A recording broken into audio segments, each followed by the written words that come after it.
नमस्कार, बहुत स्वागत है आप सभी का। आप देख रहे हैं एबीपी न्यूज और आपके साथ मैं हूं पूजा सचदेवा। सबसे पहले बड़ी खबर के साथ शुरुआत कर रहे हैं। कोलकाता की निर्भया को इंसाफ दिलाने की मांग को लेकर टॉलीगंज में कलाकारों का प्रदर्शन चल रहा है। कलाकार अपने अपने तरीके से अपनी भावनाएं व्यक्त कर रहे हैं और पीड़िता को जल्द से जल्द इंसाफ की मांग कर रहे हैं। ये तस्वीरें आपके सामने टॉलीगंज की ये तस्वीरें हैं जहां कलाकार प्रदर्शन करते हुए नजर आ रहे हैं। सड़क पर विरोध जताते हुए, प्रदर्शन करते हुए अपने अपने तरीके से मांग यही कि इंसाफ मिलना चाहिए कोलकाता की निर्भया को। 1 महीना पूरा हो चुका है लेकिन अभी तक इंसाफ नहीं मिला और यही वजह कि सड़कों पर उतरकर लोग प्रदर्शन करते हुए आज भी नजर आ रहे हैं। टॉलीगंज की ये तस्वीरें हैं जहां पर कलाकार अब प्रदर्शन कर रहे हैं, विरोध जता रहे हैं, नारेबाजी कर रहे हैं। मांग यही कि कोलकाता की निर्भया को इंसाफ दो, वी वांट जस्टिस के नारे लगाते हुए पोस्टर्स उनके हाथों में। और देखिए कैसे कलाकृतियां बनाकर कलाकार यहां पर प्रदर्शन कर रहे हैं। टॉलीगंज की ये तस्वीरें हैं जहां पर कलाकारों ने अपने अपने तरीके से विरोध जताया और ये मांग की कि इंसाफ चाहिए। कलाकृतियां बनाकर कलाकारों ने अपनी भावनाओं को प्रस्तुत किया और लगातार उनकी तरफ से यही नारे लगाए गए कि इंसाफ मिलना चाहिए कोलकाता की निर्भया को। आज इस पूरे मामले को 1 महीना पूरा हो चुका है और लगातार तस्वीरें सामने आ रही हैं जब प्रदर्शन सड़क पर लगातार जारी है। अब ऐसे में कलाकारों की तरफ से फिर से एक बार सड़क पर उतरकर विरोध जताया गया और यहां पर देखिए किस तरीके से प्रदर्शन करते नजर आ रहे हैं कोलकाता के कलाकार। कुश्ती के अखाड़े से राजनीति के अखाड़े तक पहुंची विनेश फोगाट ने एबीपी न्यूज से एक्सक्लूसिव बातचीत की है और पहली बार विनेश फोगाट की तरफ से एक बड़ा बयान दिया गया।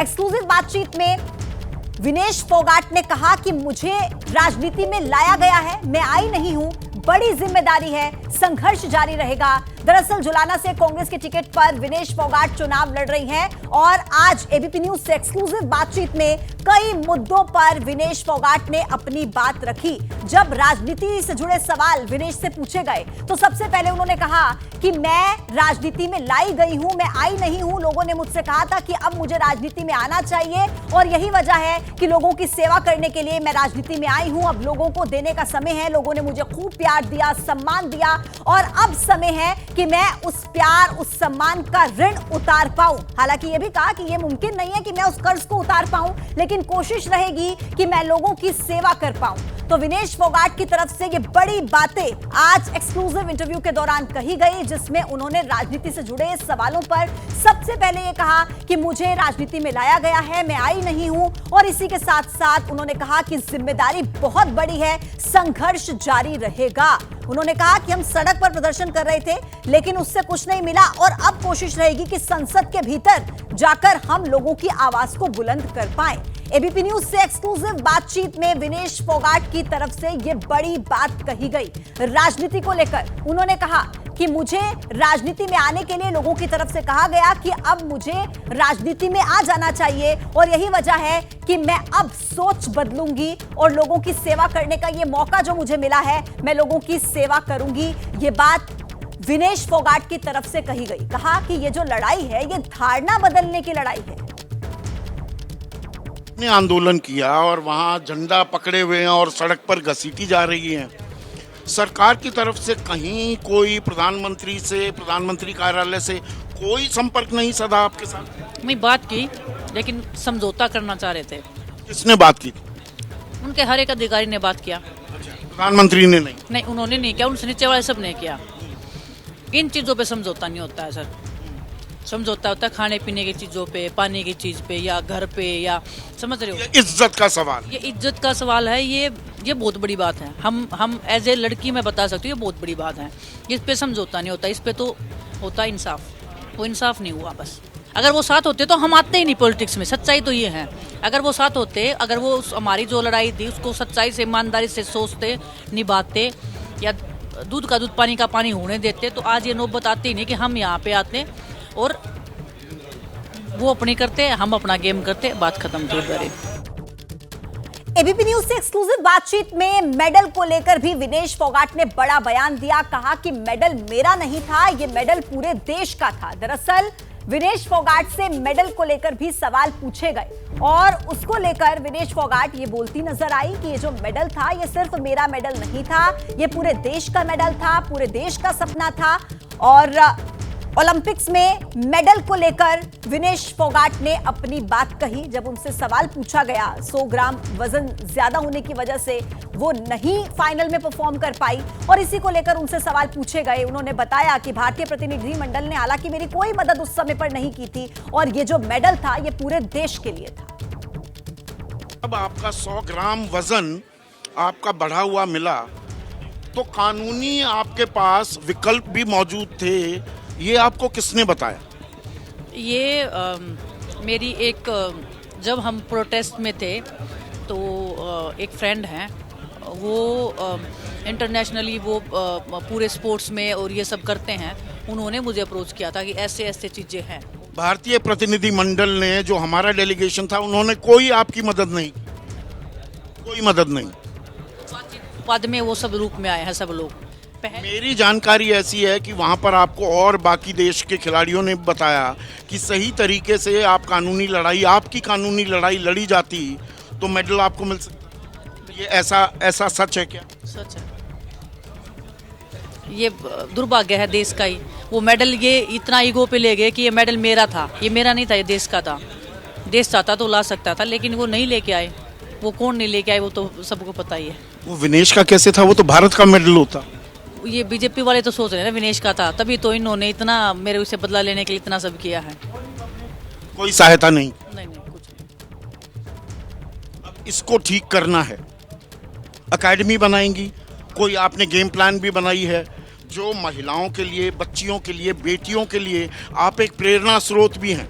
अगर मैं किसी जगह पे बैठी हूँ तो ये जरूर आश्वासन दे सकती हूँ मैं लड़कियों को, कुछ भी गलत हो आप मेरे को एक फ़ोन कॉल करो बस, जहाँ पे लड़ना होगा फिर मैं लड़ूंगी। ये कम से कम उनको विश्वास तो रहेगा ना कि कोई भी कुछ भी गलत करेगा। जैसे हमारे साथ में सामने कोई खड़ा नहीं था, हम बताएं तो बताएं किसको? घर बताए तो लड़की मर जाती है, घर से बाहर बताए तो उसके ऊपर लांछन लगाए जाते हैं, किसी अधिकारी को बताए तो फिर उनका गेम कर रहा है उसका गेम ख़त्म कर देते हैं।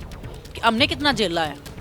तो उनको कम से कम वो लड़कियों को ये संतोष रहना चाहिए कि विनेश वहाँ बैठी है, वो अवेलेबल है, एक फ़ोन कॉल पे आप के साथ जो भी हो रहा वो बताओ, आपका नाम भी कहीं बाहर नहीं आएगा, मैं लड़ाई लड़ूंगी। वो कम से कम उनको विश्वास होना चाहिए बस। और इस बातचीत के दौरान अपने पिता को याद कर विनेश फोगाट काफी भावुक हो गई। कहा कि मैंने 2 साल बहुत मुश्किलों का सामना किया, ये पिता की शक्ति है जो मुझे लड़ने की ताकत देती है। ये कहते कहते विनेश फोगाट काफी इमोशनल हो गई, भावुक हो गई, उनकी आंखों में आंसू थे और उन्होंने कहा कि पिता की शक्ति है जो मुझे लड़ने की ताकत देती है। तो देखिए विनेश फोगाट से कई मुद्दों को लेकर यहां पर बातचीत की गई, लेकिन जब पिता का जिक्र हुआ तो उनकी आंखों में आंसू थे। उन्होंने कहा कि 2 साल मैंने बहुत मुश्किलों का सामना किया और पिता की शक्ति है जिसने मुझे लड़ने की ताकत दी है और आगे भी उसी से मुझे ताकत मिल रही है। सुनिए। अपने पिता को याद करती हैं? सर ये बहुत सेंसिटिव टॉपिक है, बिल्कुल याद करती हूँ। और ये देश को पता होना चाहिए। देखिए लोगों को भाई विनेश यहाँ आ गई, 100 किलोग्राम, ब्रजभूषण शरण सिंह, ये तमाम बातें राजनीति, हम भी वही सवाल पूछते हैं। बहुत कम लोगों को, देशवासियों को पता होगा विनेश के पिता एक बस ड्राइवर थे और आप कहा करती थी अपने पिताजी से, क्या बोलती थी उनको? बापू, पापा। अब पापा बस चलाते हो, किस दिन हवाई जहाज में भी घुमाऊंगी। नहीं वो बोलते थे। वो बोलते थे। उन्होंने बोला मुझे 2-3 बार कि ऐसे ऐसे तू जहाज में जाएगी। वो रात को बिठाते थे, आने के बाद ने कभी कभी जैसे मूड में होते थे तो बिठाते थे कि मेरे भाई को बोलते थे कि ये तो निकम्मा है, बहन को बोलते ये तो आलसी है, तो मेरे को बुलाते कि पास में कि तू बेटा जहाज में बैठना, तू ऊपर उड़ेगी, मैं नीचे बस चलाऊंगा और मेरी बेटी ये नाम करेगी। तो उन्होंने 1-2 बार बोला तो वो बच्चे थे तब, हाँ कि मैं तो हंसने लग जाते कि हैं। तो फिर मम्मी बोलती कि ठीक है तुम सोने दो बच्चों को। तो वो एक नॉर्मल और एक बहुत इतना ध्यान नहीं दिया कभी उन चीज़ों पर। पेरिस से वापस आ रही थी, लोगों का जो जन सैलाब आया, नीचे देख रही थी, याद आई पिताजी की शायद वो भी बस चला रहे होते। अभी तो सभी लोगों का आशीर्वाद है बस। और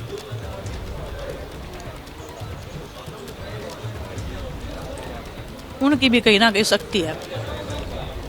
जो 2 साल में झेला है, जिससे हम एक टाइम पे ऐसे लगा था कि मर जाएंगे सब लोग, वहाँ से अगर हम निकले हैं तो उन जैसे अच्छे लोगों की जो भावनाएं हैं, जो प्यार है, वो साथ में है। मुझे आज भी उनकी प्रेजेंस फील होती है कि वो साथ में है, और जब तक वो साथ में है तो। और जो प्यार सम्मान लोगों ने दिया, 12 घंटे लग गए एयरपोर्ट से बलाली आने में, तो वो अग्नि परीक्षा, वो कष्ट, वो तप, वो तपस्या, ऐसा लगा इट वॉज वर्थ इट। जिंदगी का एक अहम पार्ट होता है हमारे लिए कि ओलंपिक्स में जाए, मेडल लेके आए, लोग बोले कि देखो देखो ये खिलाड़ी है। या मैंने सच्ची बताऊं तो कभी सोचा नहीं था कि गोल्ड के बाद भी इतना मान सम्मान मुझे मिलता, मतलब नहीं सोचा था मैंने कभी। मैं तो जब बोला मुझे प्रोग्राम हो रहे तो मैं सोची कि ठीक है, 1-2 गांव में प्रोग्राम होते होंगे, फिर सीधा गांव में प्रोग्राम हुए। मुझे नहीं पता था कि हर 100 मीटर के ऊपर लोग मेरे लिए वेट कर रहे होंगे, ये नहीं सोचा था मैंने।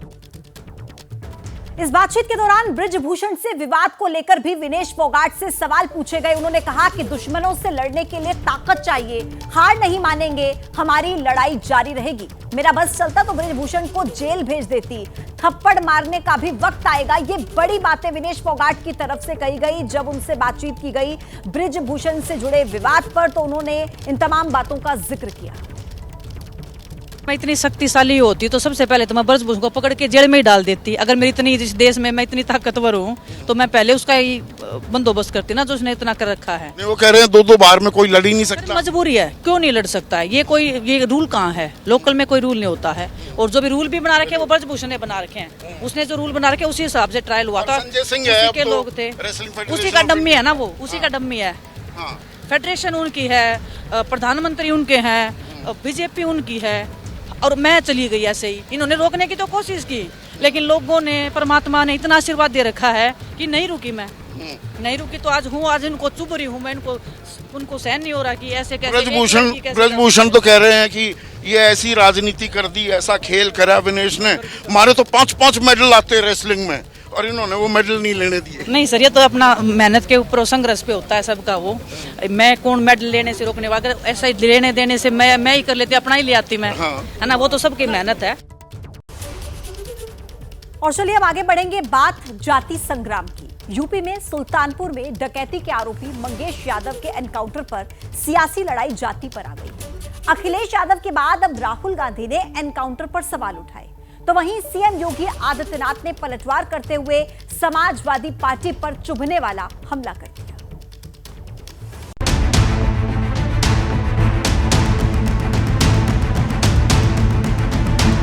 गुंडे और माफिया एक एक करके यमलोक की यात्रा के लिए प्रस्थान कर जाएंगे।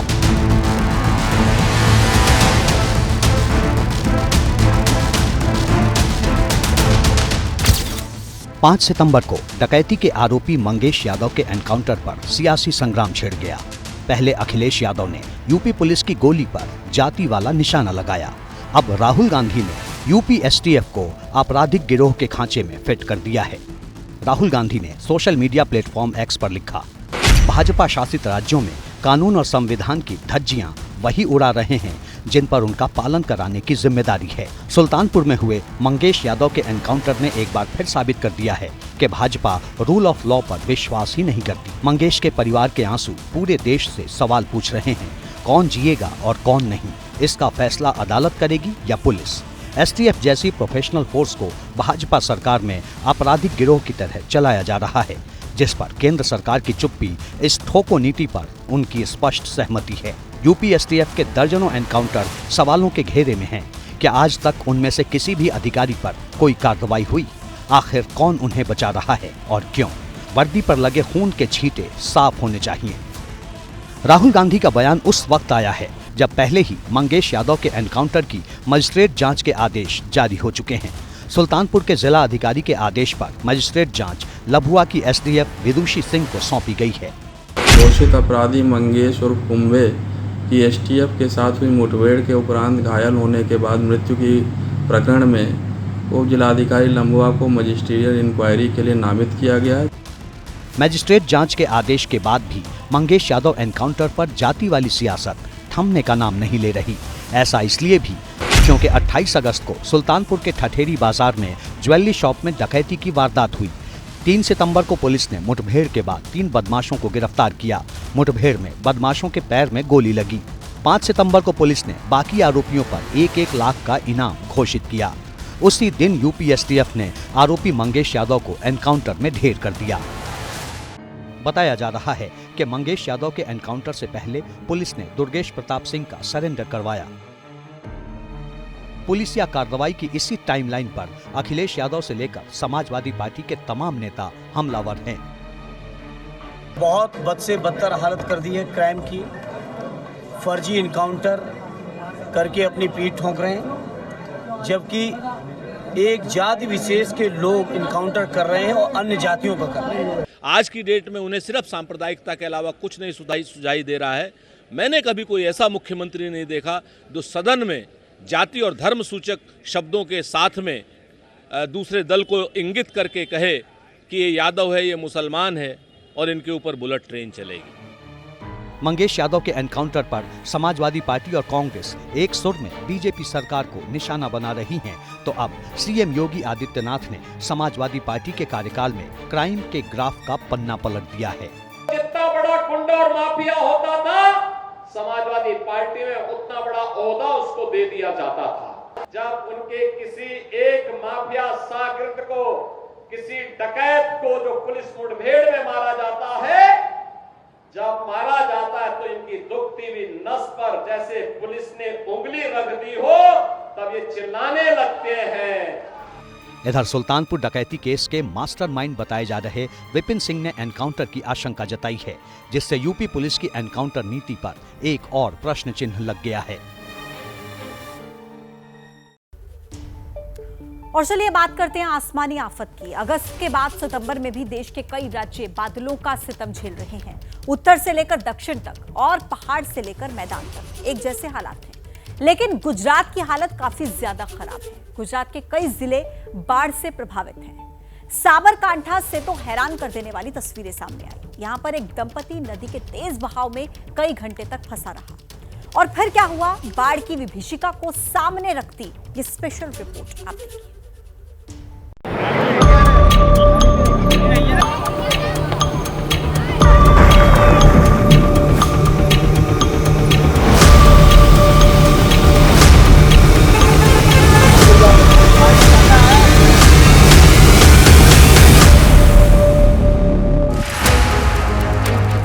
आसमान से बरसती बूंदें जब रौद्र रूप लेती हैं तो क्या होता है।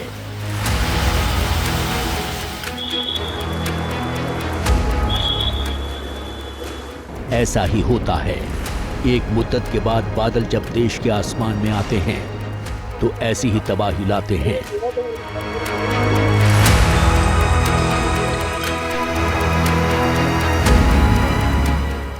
ऐसा ही होता है। एक मुद्दत के बाद बादल जब देश के आसमान में आते हैं तो ऐसी ही तबाही लाते हैं।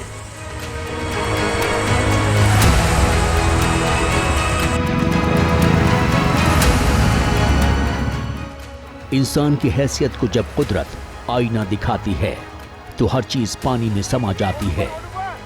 गुजरात में यही हो रहा है। यकीन न हो तो इस मंजर को गौर से देख लीजिए।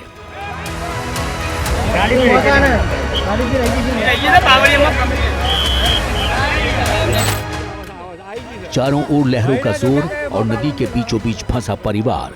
तस्वीरें गुजरात के साबरकांठा की हैं, जहां करोल नदी का उफान अपने साथ पुल पार करती गाड़ी को भी बहा ले गया।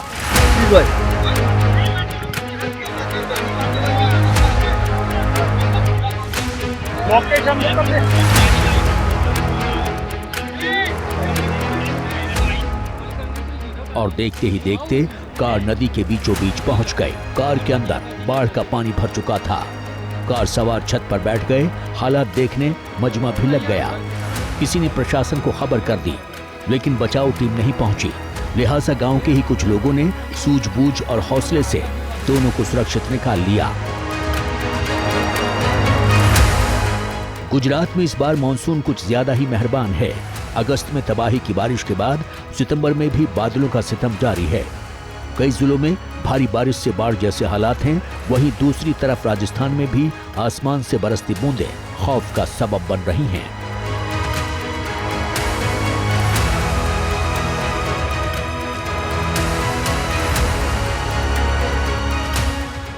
खासतौर से अजमेर में बारिश होती रही तो बड़ा खतरा हो सकता है, क्योंकि डैम ओवरफ्लो है और झील फटने के लिए बेताब है। तस्वीरों में दिख रही ये तस्वीर अजमेर की फौज सागर झील में आई दरार के बाद की है, जिसने स्थानीय लोगों के साथ साथ प्रशासन की नींद उड़ा दी है। रात के अंधेरे में अफसर, एनडीआरएफ और एसडीआरएफ की टीम मौजूद हैं। झील में आई दरारों को भरने की कोशिश की जा रही है। 1000 बजरी से भरे कट्टे लगाए गए हैं और स्थानीय लोगों को अफवाहों से बचने और आपदा के समय तुरंत प्रशासन को खबर देने की अपील की है। लेकिन लोगों का सब्र जवाब दे रहा है, क्योंकि फौज सागर ओवरफ्लो हो चुका है और मौसम विभाग ने 2 दिन भारी बारिश का भी अलर्ट दिया है।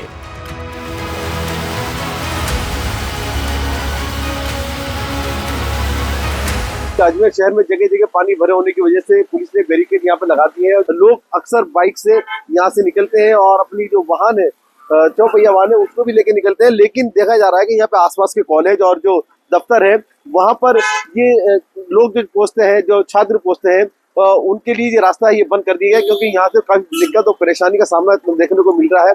और इस जगह के ऊपर यहाँ पर जो पानी का जल भराव जो हुआ है, ये लोगों को तकलीफ दे रहा है। कई मकानों के अंदर पानी घुस चुका है। अजमेर में एक तरफ 2 बड़ी झीलें पानी से लबरेज हैं और अब झील का पानी आम लोगों के लिए मुसीबत बनने लगा है।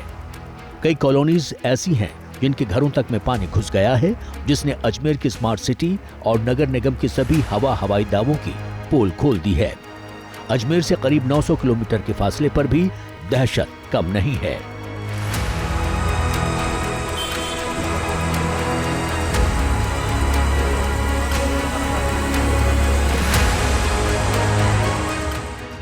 यूपी के गोंडा में भी बारिश बर्बादी की वजह बन रही है।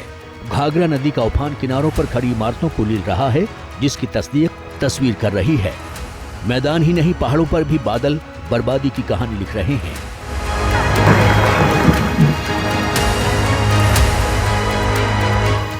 ये खौफनाक मंजर हिमाचल के मंडी का है, जहां पहाड़ से नाला फूट रहा है और पानी एक कार पर गिर रहा है।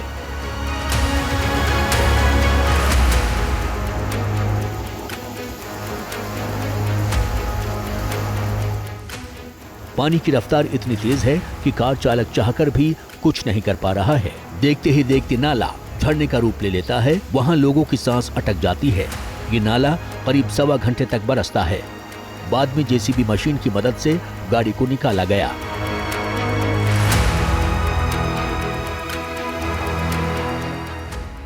बाढ़ से हाहाकार का किस्सा एक शहर, एक राज्य का नहीं है।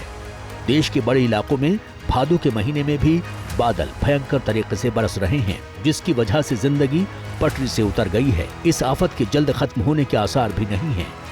देश के उत्तर और मध्य इलाकों में बारिश जारी रहेगी, ऐसा मौसम विभाग ने बताया है।